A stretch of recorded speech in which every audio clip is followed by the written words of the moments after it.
Après cette épouvantable aventure dans la maison cernée par la forêt, je restai couché quelques jours, à bout de nerfs, dans ma chambre d'hôtel de Lefferts Corner. Je ne sais plus comment je parvins à retrouver la voiture, à la mettre en marche et à regagner le village sans être vu. Je me rappelle seulement les arbres titanesques aux branches tourmentées, les roulements de tonnerre démoniaques et les ombres venues d'au-delà du Styx sur les monticules qui parsemaient la région.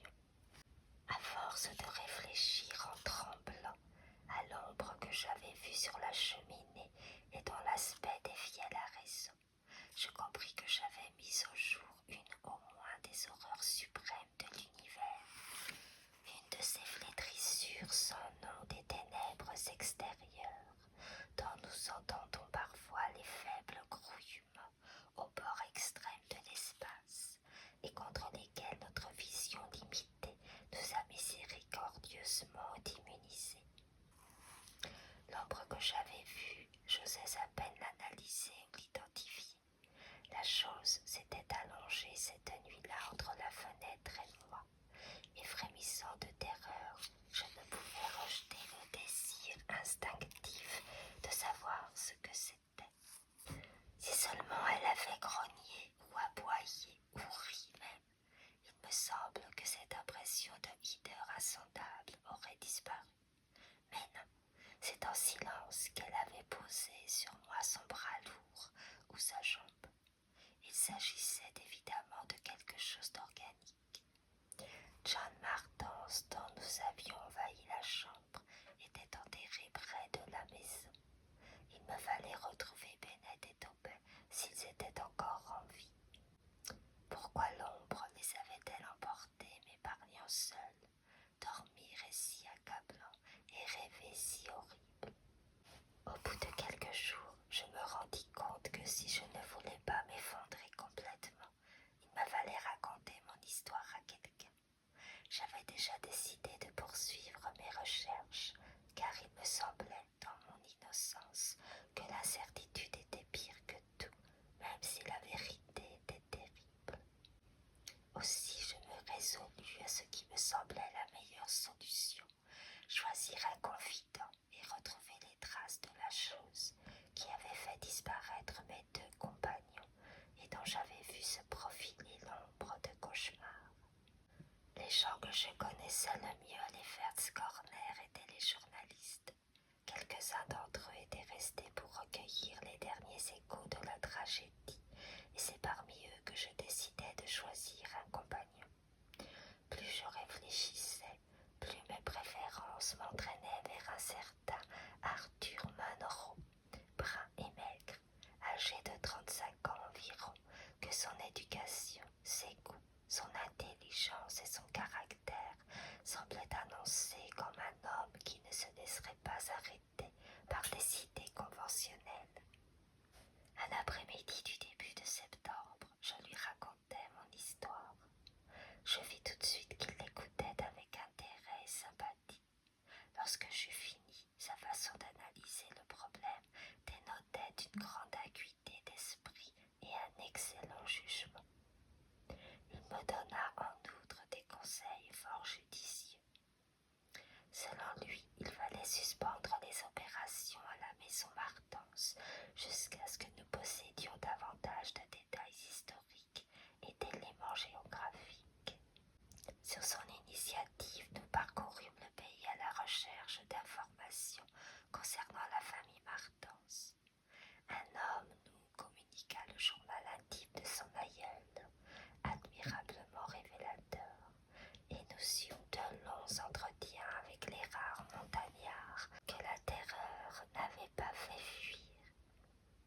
Nous décidâmes de faire précéder notre tâche principale, l'examen complet et définitif de la maison à la lumière de son histoire détaillée, d'un examen également complet et définitif des lieux associés aux différentes tragédies rapportées par la légende.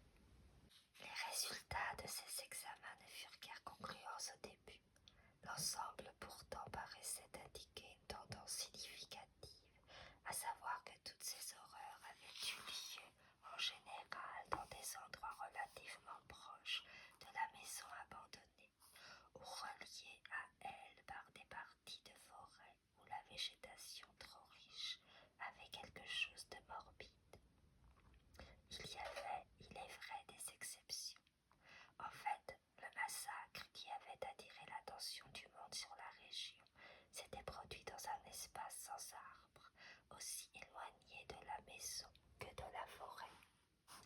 Sur l'apparence et la nature du démon, on ne pouvait rien tirer des villageois effrayés et stupides. Ils le qualifiaient à la fois de serpent et de géant, de démon de la foudre et de chauve-souris, de vautour et d'arbre en marche. Pour nous pensions qu'il s'agissait d'un organisme vivant très sensible aux phénomènes électriques des orages. Bien que certains récits fissent allusion à des ailes, il nous semblait, en raison de son aversion pour les grands espaces vides, que la créature en question devait probablement marcher. La seule objection valable était la rapidité avec laquelle elle avait dû se déplacer pour accomplir tous les actes qui lui étaient attribués. Lorsque nous connûmes mieux les montagnards, nous les trouvâmes par beaucoup de côtés étrangement sympathiques. Ils étaient simples comme des bêtes, retournant d'ailleurs doucement à l'état animal, en raison de leur malheureuse hérédité et de leur isolement appétissant. Malgré leur crainte des étrangers, ils s'habituèrent à nous peu à peu et finalement nous apportèrent une aide non négligeable lorsque, au cours de nos recherches, nous entreprîmes de battre les fourrés et de démolir tous les murs intérieurs de la maison. Quand nous leur demandâmes de nous aider à retrouver Bennett et Tobin, ils montrèrent un chagrin sincère. Ils voulaient bien collaborer avec nous, mais ils savaient que mes malheureux compagnons avaient, comme les leurs, quitté définitivement ce monde. Nous étions convaincus de la mort et de la disparition des hommes du village, ainsi que de l'extermination des bêtes sauvages. Nous nous préparions avec appréhension à d'autres tragédies. Au milieu d'octobre, nous fûmes étonnés d'avoir avancé si peu. Les nuits étaient claires, il ne s'était rien passé, et la vanité de nos recherches, pourtant complètes, nous faisait presque considérer la peur qui rôde comme un être immatériel. Nous redoutions la venue du froid qui nous empêcherait de poursuivre nos recherches, puisque, de l'avis général, le démon se tenait toujours tranquille en hiver. Aussi fut-ce avec une sorte de hâte désespérée que nous nous livrâmes, pour la dernière fois, à un examen en plein jour, dans le hameau frappé par l'horreur, abandonné maintenant par les montagnards, tant ils en avaient peur. Le village maudit n'avait jamais eu de nom lui-même. Il s'étendait depuis longtemps dans une faille, sans arbre situé entre deux sommets, appelés respectivement Gonmunter et Maple Hill. Il était plus proche de celui-ci que de l'autre, quelques-unes des frustes demeures étant, en réalité, creusées dans le flanc de Maple Hill. Il se trouvait à près de 3 kilomètres au nord-ouest de la base du mont des Tempêtes et à 5 environ de la maison au milieu des chênes. Entre le hameau et la maison, il y avait bien 3 kilomètres entièrement déserts du côté du hameau. La plaine était à peu près nue. Seuls s'y dressaient quelques monticules, semblables à des serpents, et la maigre végétation se composait d'herbes et de plantes desséchées. En examinant la topographie, nous avions fini par conclure que le démon avait dû venir par Gonmunten, qui se prolongeait au sud par un bois jusqu'à une courte distance de l'éperon ouest du mont des Tempêtes. Nous fîmes remonter la trace du soulèvement de terrain jusqu'à un éboulement venant de Maple Hill. La foudre, tombant sur un grand arbre isolé, avait fait sortir le monstre. En inspectant pour la 20e fois chaque centimètre du village maudit, Arthur Monroe et moi étions à la fois découragés et saisis d'une vague et nouvelle appréhension. Il était singulier, même pour des gens habitués à l'effroi et au mystère, de se trouver devant un endroit aussi dépourvu d'indices, après des événements aussi accablants. Nous marchions sous un ciel qui devenait couleur de plomb, animé de ce zèle tragique et sans but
voyons les éclairs par des fissures du mur.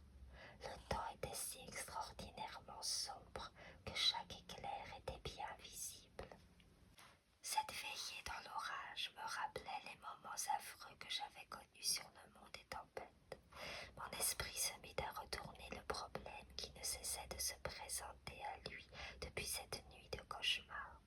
Je me demandais une fois de plus pourquoi le démon, en approchant des trois dormeurs, soit de l'intérieur, soit de l'extérieur, d'abord s'était emparé des hommes qui reposaient sur les côtés, laissant celui du milieu jusqu'à la fin, au moment où la boule de feu l'avait fait fuir.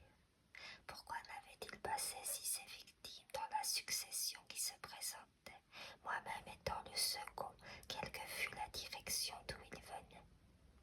Avec quelque tentacule démesuré saisissait-il ses proies, ou encore savait-il que c'était moi le chef, me réservant pour un destin pire que celui de mes compagnons? Perdu dans mes réflexions, j'entendis brusquement, comme pour les intensifier, le bruit terrible de la foudre qui tombait tout à côté, immédiatement suivi de celui d'une avalanche. En même temps, le vent s'éleva. On eût dit d'abord des hurlements de loups, s'enflant peu à peu pour se terminer en ululement. Nous eûmes la certitude que l'arbre isolé de ma belle île avait été frappé de nouveau, et Munro se dirigea vers la petite fenêtre pour s'assurer des dégâts. Lorsqu'il ôta le volet, le vent et la pluie s'engouffrèrent dans la cabane avec un bruit assourdissant, et je ne pus saisir ses paroles. Il se pencha au dehors, essayant de percer le